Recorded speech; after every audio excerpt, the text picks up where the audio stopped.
આજે તારીખ 26મી જુલાઈના દિવસને કારગિલ વિજય દિવસ તરીકે દેશભરમાં મનાવવામાં આવે છે, ત્યારે સુરતમાં શહીદ વીર જવાનોના પરિવારનું છેલ્લા 25 વર્ષથી સન્માન કરવામાં આવી રહ્યું છે।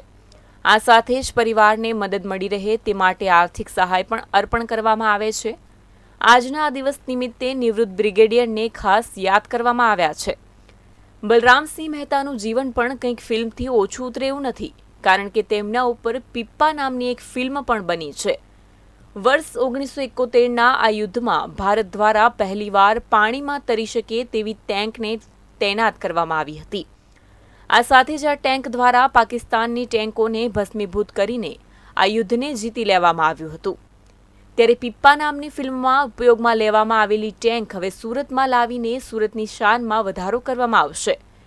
નિવૃત્ત બ્રિગેડિયર બલરામસિંહ મહેતાએ પોતાના જીવન અંગે અને જીવના જોખમે ખેડેલા યુદ્ધ વિશેના પોતાના સંસ્મરણોને યાદ કર્યા હતા। और जब ये पिक्चर बनी उस टाइम पे 8 टैंक 5 जो है टैंक बनाए गए और उसमें से एक टैंक जो है बच गया। मेरे रिक्वेस्ट के ऊपर जो प्रोड्यूसर थे उन्होंने मुझे ये टैंक दिया है और मैं इसको गिफ्ट के तौर पे जय जवान नागरिक समिति को, जिन्होंने आउटस्टैंडिंग काम किया हुआ है सूरत के अंदर, गुजरात के अंदर, जय जवान वाले, तो बहुत अच्छी बात होगी और आने वाले दिनों में काफ़ी इंस्पिरेशन भी मिलेगा हमारी यंग बॉयज़ और गर्ल्स को to join the defence forces.